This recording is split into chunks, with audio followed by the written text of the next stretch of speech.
गठबंधन की सरकारों में आप भी रहे हैं और आप लोगों का भी वो अनुभव रहा है। केंद्र में बीजेपी एक बड़ी मेजॉरिटी के साथ आई और इतना बड़ा आंकड़ा 1991 में नरसिम्हा राव के पास इसके पहले था जब गठबंधन की सरकार थी। वो सरकार भी अच्छे से चली, ये सरकार भी अच्छे से ही चलेगी, दावा है।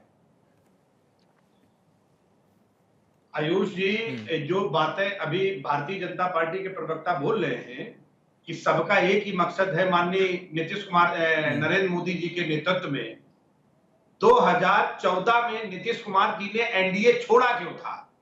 ये किसी देश से छुपा नहीं है, क्योंकि उनको नरेंद्र मोदी जी का नेतृत्व स्वीकार नहीं था, कोई दूसरी वजह नहीं थी। और वो बातें बहुत बदली नहीं है। नहीं, वही नीतीश कुमार अभी नरेंद्र मोदी के साथ मंच पर एक साथ दिखे, रोड शोज में एक साथ दिखे, ये भी कहा कि गलती हो गई, इधर उधर चले जाते हैं, अब साथ ही रहेंगे। ये तो नीतीश कुमार ने कहा बात पे एनडीए छोड़ के चले गए थे नीतीश कुमार जी। आज जब परिस्थिति बदली है तो मुझे लगता नहीं आयुष जी वो विषय बहुत डाइल्यूट हुआ होगा।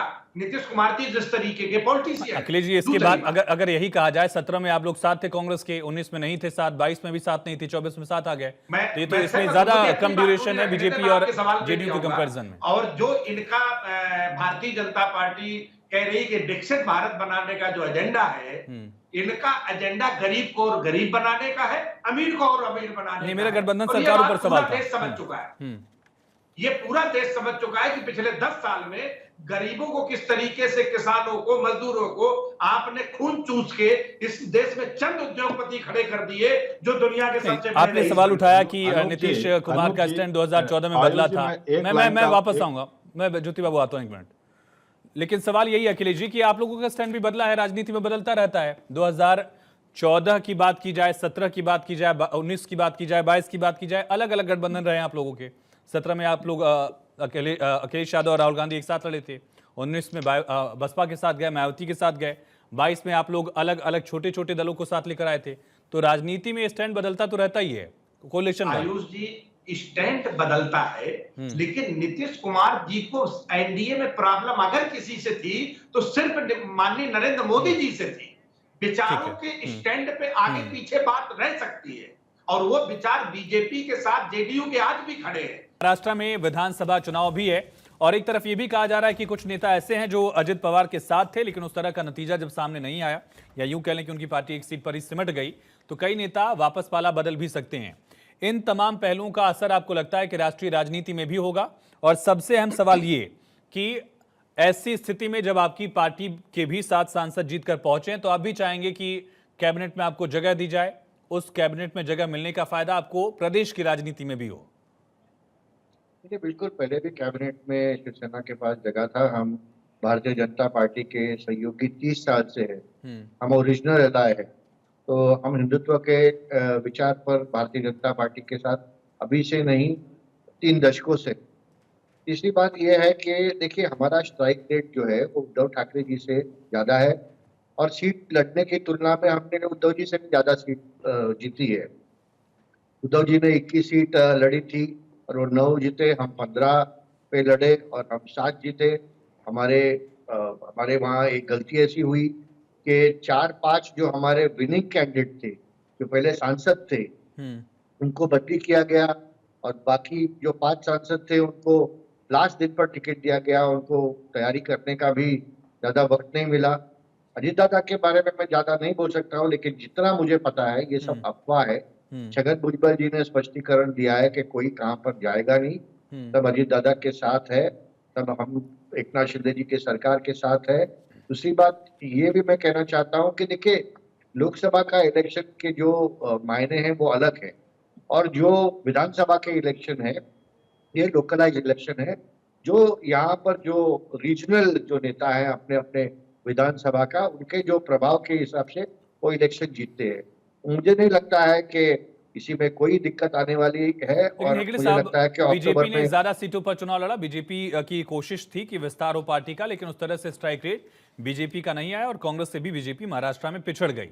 अब क्या सीट बार्गेनिंग को लेकर विधानसभा चुनाव में ये आंकड़ा असर नहीं डालेगा? आप ऐसा मान रहे हैं कि बीजेपी ने जिस रेशियो में लोकसभा चुनाव लड़ा उसी रेशियो में बीजेपी विधानसभा का चुनाव भी लड़ेगी? वही मैं पूछ रहा था आपसे। देखिए, आज के दिन पे बीजेपी के पास शायद 103 विधायक है, हमारे पास अजीत दादा के पास, और हमारे पास 50-50 विधायक है।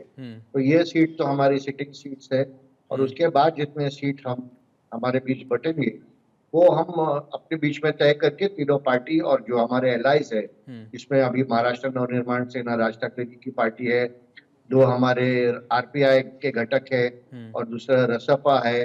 तो ये सब हम मिलके आपस में तय करके हमारे जो नेता हैं पार्टी के, तो उन लोग सब मिलकर के तय करें। चिराग शेट्टी साहब, महाराष्ट्र का एग्जांपल ले लीजिए। बीजेपी बड़ा दल है वहां, एकनाथ शिंदे उनसे छोटी है उनकी पार्टी, और नई पार्टी एक तरह से अगर देखा जाए, हालांकि दल पुराना ही क्लेम किया उन्होंने। इसी तरह से जेडीयू की भी सीटें कम है और बीजेपी वहां पर भी बड़ा दल है। इन दोनों राज्यों में बीजेपी अगर चाहती तो उस बात को पुश कर सकती थी कि अपना मुख्यमंत्री हो। इसके बावजूद बीजेपी गठबंधन धर्म वहां निभा रही है।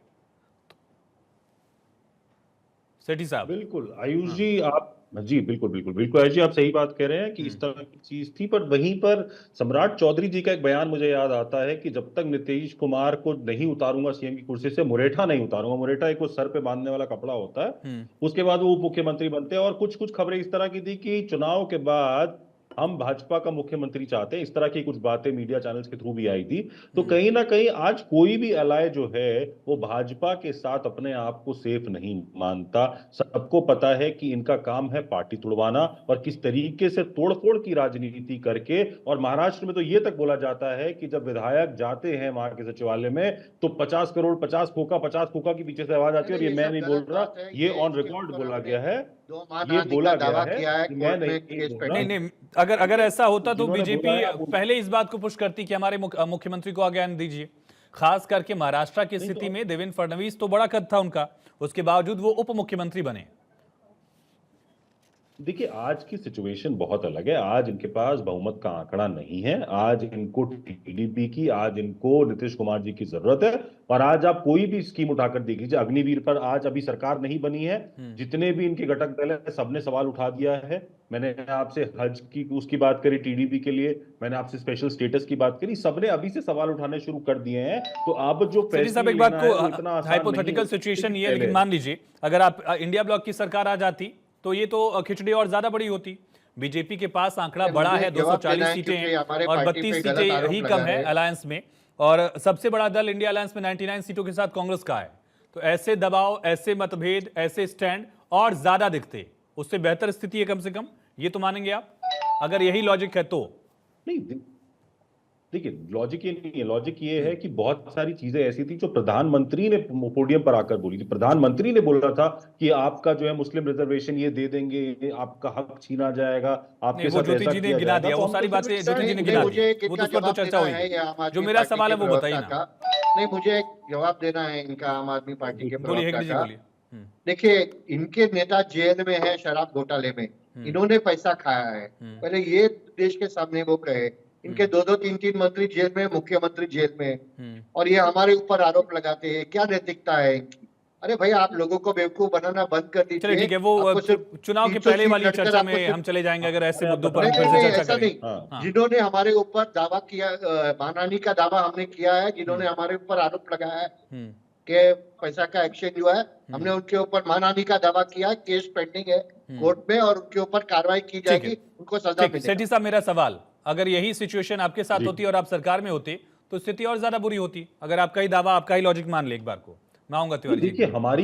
देखिए पहली बात आयुष जी, हमारी कोई ऐसी स्कीम नहीं चल रही थी। हम लोग 10 साल से विपक्ष में बैठे थे।